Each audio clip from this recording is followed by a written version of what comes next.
Tanse, my name is Zoe Todd, and I'm a Métis woman from Amiskwaciy-Waskahigan, also known as Edmonton, in Treaty 6 territory in Alberta, Canada.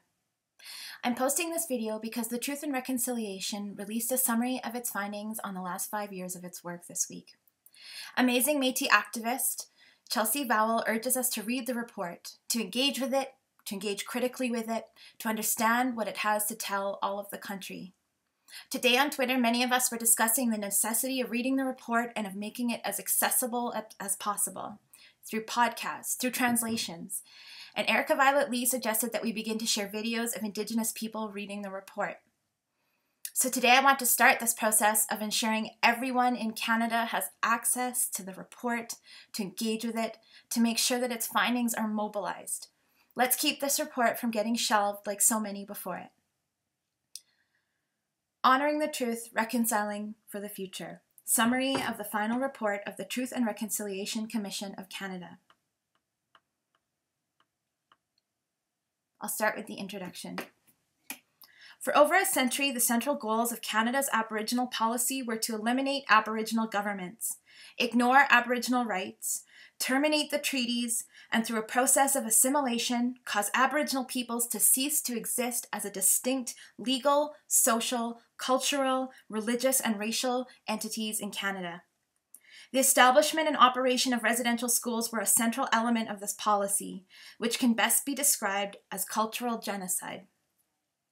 Physical genocide is the mass killing of the members of a targeted group, and biological genocide is the destruction of the group's reproductive capacity. Cultural genocide is the destruction of those structures and practices that allow the group to continue as a group. States that engage in cultural genocide set out to destroy the political and social institutions of the targeted group. Land is seized, and populations are forcibly transferred, and their movement is restricted. Languages are banned, spiritual leaders are persecuted, spiritual practices are forbidden, and objects of spiritual value are confiscated and destroyed. And, most significantly to the issue at hand, families are disrupted to prevent the transmission of cultural values and identity from one generation to the next. In its dealing with Aboriginal people, Canada did all of these things. Canada asserted control over Aboriginal land. In some locations, Canada negotiated treaties with First Nations. In others, the land was simply occupied or seized. The negotiation of treaties, while seemingly honorable and legal, was often marked by fraud and coercion, and Canada was and remains slow to implement their provisions and intent.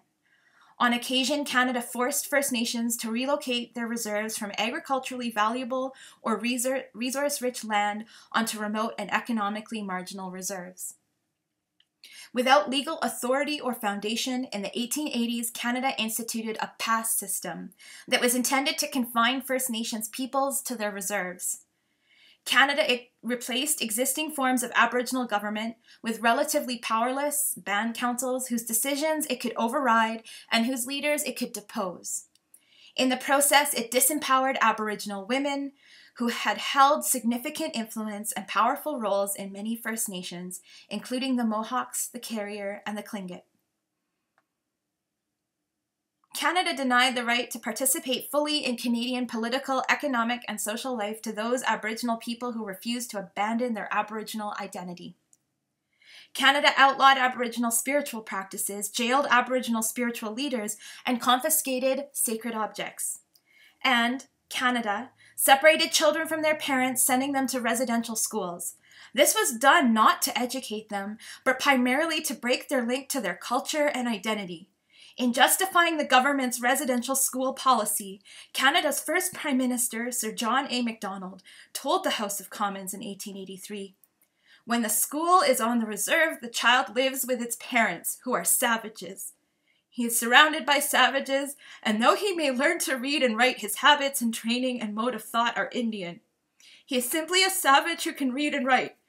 It has been strongly pressed on myself as the head of the department that Indian children should be withdrawn as much as possible from the parental influence, and the only way to do that would be to put them in central training industrial schools where they will acquire the habits and modes and thought of white men.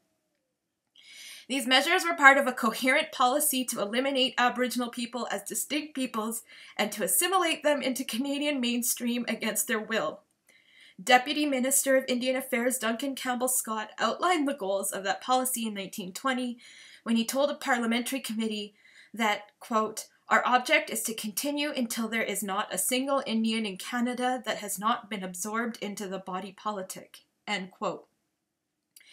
These goals were reiterated in 1969 in the federal government's Statement on Indian Policy, more often referred to as the White Paper, which sought to end Indian status and terminate the treaties and that the federal government had negotiated with First Nations. The Canadian government pursued this policy of cultural genocide because it wished to divest itself of its legal and financial obligations to Aboriginal people and gain control over their land and resources. If every Aboriginal person had been, quote, absorbed into the body politic, end quote, there would be no reserves, no treaties, and no Aboriginal rights. Residential schooling quickly became a central element in the federal government's Aboriginal policy. When Canada was created as a country in 1867, Canadian churches were already operating a small number of boarding schools for Aboriginal people. As settlement moved westward in the 1870s, Roman Catholic and Protestant missionaries established missions and small boarding schools across the prairies, in the north and in British Columbia. Most of these schools received small, per-student grants from the federal government. In 1883, the federal government moved to establish 3 large residential schools for First Nation children in Western Canada. In the following years, the system grew dramatically. According to the Indian Affairs Annual Report for 1930, there were 80 residential schools in operation across the country.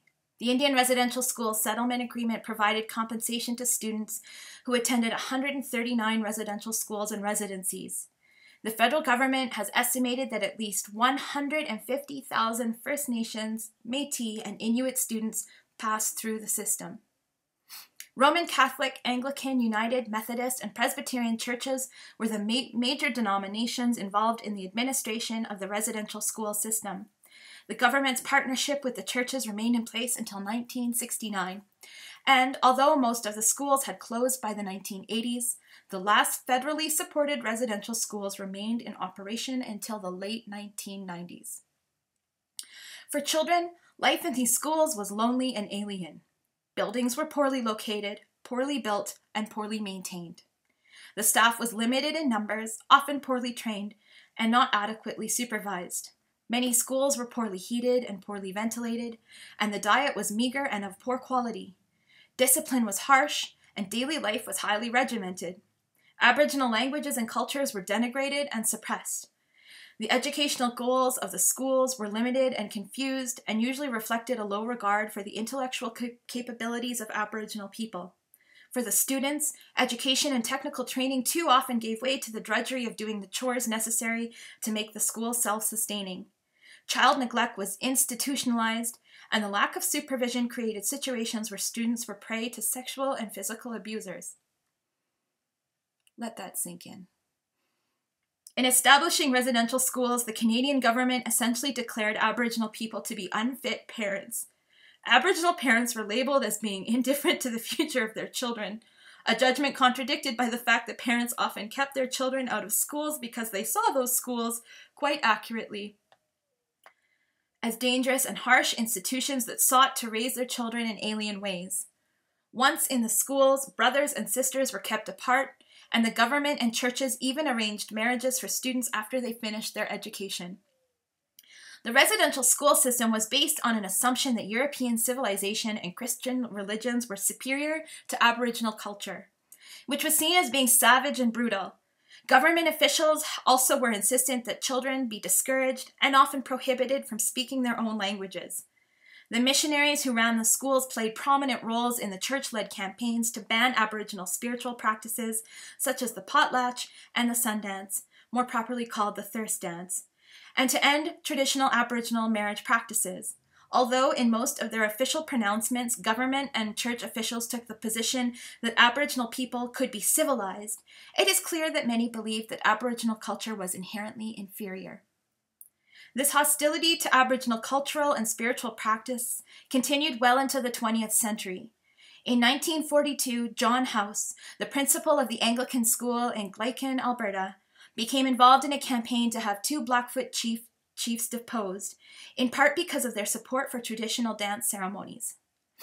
In 1947, Roman Catholic official J.O. Plourde told a federal parliamentary committee that since Canada was a Christian nation, that was committed to having, quote, all its citizens belonging to one or other of the Christian churches, end quote, he could see no reason why the residential schools, quote, should foster Aboriginal beliefs, end quote. United Church official George Dorey told the same committee that he questioned whether there was such a thing as, quote, native religion, end quote. Into the 1950s and 1960s, the prime mission of residential schools was the cultural transformation of Aboriginal children. In 1953, J.E. Andrews, the principal of the Presbyterian School in Kenora, Ontario, wrote that we, quote, must face realistically that the fact that the only hope for the Canadian Indian is eventual assimilation into the white race, end quote. In 1957, the principal of the Gordons Reserve School in Saskatchewan, Albert Southard, wrote that he believed that the goal of residential schooling was to change the philosophy of the Indian child. In other words, since they must work and live with whites, they must begin to think as whites, end quote. Southard said that the Gordon School could never have a student council since, quote, insofar as the Indian understands the department's policy, he is against it, end quote.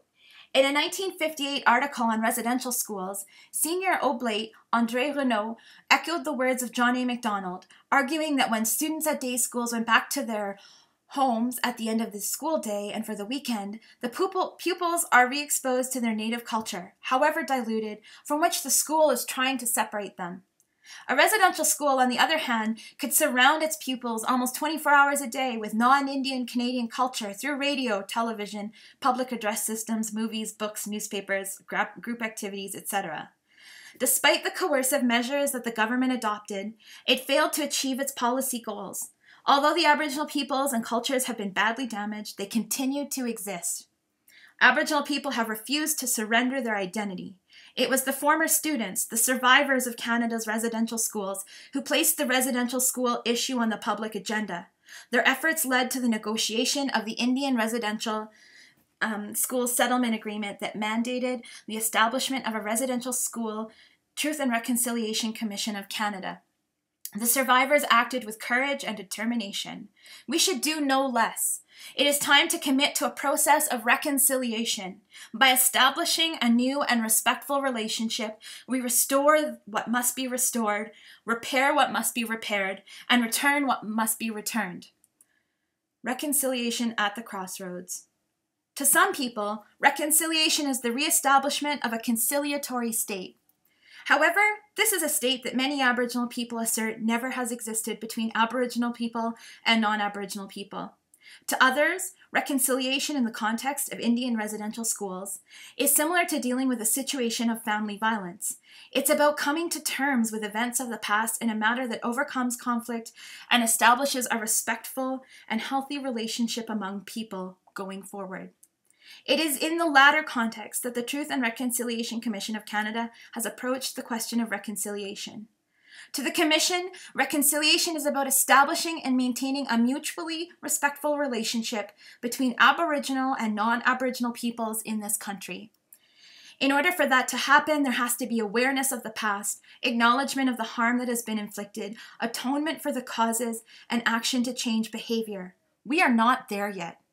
The relationship between Aboriginal and non-Aboriginal peoples is not a mutually respectful one, but we believe we can get there, and we believe we can maintain it. Our ambition is to show how we can do that. In 1996, the report on the Royal Commission on Aboriginal Peoples urged Canadians to begin a national process of reconciliation that would have set the country on a bold new path, fundamentally changing the very foundations of Canada's relationship with Aboriginal peoples. Much of what the Royal Commission had to say has been ignored by government. A majority of its recommendations were never implemented, but the report and its findings opened people's eyes and changed the conversation about the reality for Aboriginal people in this country. In 2015, as the Truth and Reconciliation Commission of Canada wraps up its work, the country has a rare second chance to seize a lost opportunity for reconciliation. We live in a 21st century global world. At stake is Canada's place as a prosperous, just, and inclusive democracy within the global world. At the TRC's first national event in Winnipeg, Manitoba in 2010, residential school survivor Alma Mann Scott said, "The healing is happening, the reconciliation. I feel there's some hope for us, not just as Canadians, but for the world, because I know I'm not the only one. I know that Anishinaabe people across Canada, First Nations, are not the only ones. My brothers and sisters in New Zealand, Australia, Ireland, there's different areas of the world where this type of stuff happened. I don't see it happening in a year, but we can start making changes to laws and to education systems so that we can move forward." End quote. Reconciliation must support Aboriginal peoples as they heal from the destructive legacies of colonization that have wreaked havoc in their lives. But it must do even more. Reconciliation must inspire Aboriginal and non-Aboriginal peoples to transform Canadian society so that our children and grandchildren can live together in dignity, peace, and prosperity on these lands we now share. The urgent need for reconciliation runs deep in Canada. Expanding dialogue and action on reconciliation beyond residential schools will be critical in the coming years. Although some progress has been made, significant barriers to reconciliation remain. The relationship between the federal government and Aboriginal peoples is deteriorating. Instead of moving towards reconciliation, there have been divisive conflicts over Aboriginal education, child welfare, and justice. The daily news has been filled with reports of controversial issues ranging from the call for a national inquiry on violence towards Aboriginal women and girls, to the impact of the economic development of lands and resources on treaties and Aboriginal title and rights. The courts continue to hear Aboriginal rights cases, and new litigation has been filed by survivors of day schools not covered under the Indian Residential School Settlement Agreement, as well as by victims of the 60s scoop, which was a child welfare policy that removed Aboriginal children from their homes and placed them with non-Aboriginal families. The promise of reconciliation, which seemed so imminent back in 2008 when the Prime Minister, on behalf of all Canadians, apologized to survivors, has faded. Too many Canadians know little or nothing about the deep historical roots of these conflicts. This lack of historical knowledge has serious consequences for First Nations, Inuit, and Métis peoples, and for Canada as a whole.